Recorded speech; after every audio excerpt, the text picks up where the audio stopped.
Hi అండి. ఇలా చూసారా ఎంతో టేస్టీగా ఉండే గుత్తి వంకాయ కర్రీ అండి. చాలా ఈజీగా టేస్టీగా కమ్మగా ఎలా తయారు చేసుకోవాలో చూసిద్దామా. 1/2 కిలో వంకాయలు తీసుకోవాలండి. ఆ తర్వాత ఒక కడాయి పెట్టేసి చిన్న కప్పు పల్లీలు తీసుకొని దూరగా వేయించుకోవాలండి. కాసేపు వేగిన తర్వాత 1 స్పూన్ ధనియాలు, 1/2 స్పూన్ జీలకర్ర వేసి కాసేపు వేగిన తర్వాత 1 స్పూను నువ్వులు వేసుకోవాలండి. నువ్వులు లాస్ట్లో వేయాలండి, లేదంటే మాడిపోతాయి. సిమ్లో పెట్టుకొని వేయించుకొని పక్కన పెట్టేసుకోవాలా. ఒక నిమ్మకాయ సైజ్ అంతా చింతపండు తీసుకొని కప్పులో క్లీన్ చేసుకొని నానబెట్టుకోవాలా. ఆ తర్వాత మనం రెడీ చేసుకున్నవి మిక్సీ వేసుకోవాలండి. 4 వెల్లుల్లి రెబ్బలు, ఆనియన్ కూడా వేసి ఈ చింతపండు వేసి బాగా మిక్సీ పట్టుకొని కొంచెం కొబ్బరి వేసుకోవాలండి. ఇది ఆప్షనల్ అండి, ఇష్టమైతే వేసుకోవచ్చు, లేదంటే లేదు.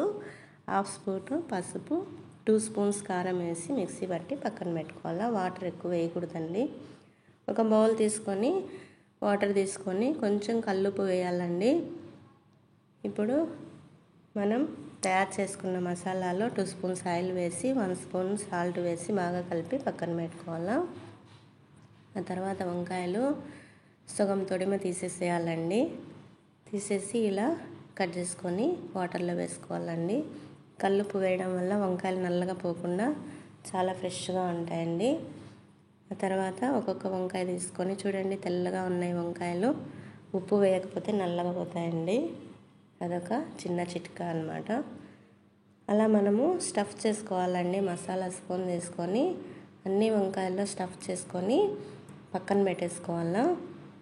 ఒక కడాయి పెట్టేసి 2 స్పూన్స్ ఆయిల్ వేసేసి ఆవాలు, జీలకర్ర, కరివేపాకు వేసుకొని వేగిన తర్వాత మనం తయారు చేసుకున్న వంకాయలన్నీ ఆయిల్లో వేసేయాలండి. అలా వేసి ఒక 5 మినిట్స్ లో టు మీడియం ఫ్లేమ్లో బాగా ఫ్రై చేసుకోవాలండి. ఆ తర్వాత మిగిలిన మసాలా కూడా ఇందులో వేసేసి ఒక 5 మినిట్స్ ఫ్రై చేసుకున్న తర్వాత వాటర్ వేసేయాలండి. వంకాయలు మునిగేమైన వాటర్ వేస్తే సరిపోతుంది, ఎక్కువ వాటర్ అవసరం లేదండి. అలా వాటర్ వేసుకున్న తర్వాత ఒక 10 మినిట్స్ కొత్తిమీర కూడా వేసేసి మూత పెట్టేసి ఒక 10 మినిట్స్ ఉడకబెడితే సరిపోతుందండి. మన కర్రీ రెడీ అయిపోయినట్టే.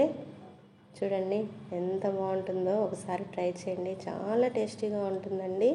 మీకు నచ్చినట్లయితే మీ ఫ్రెండ్స్కి షేర్ చేయండి, లైక్ చేయండి, సబ్స్క్రైబ్ చేసుకోండి. చాలా టేస్టీగా ఉంటుందండి. Thank you for watching.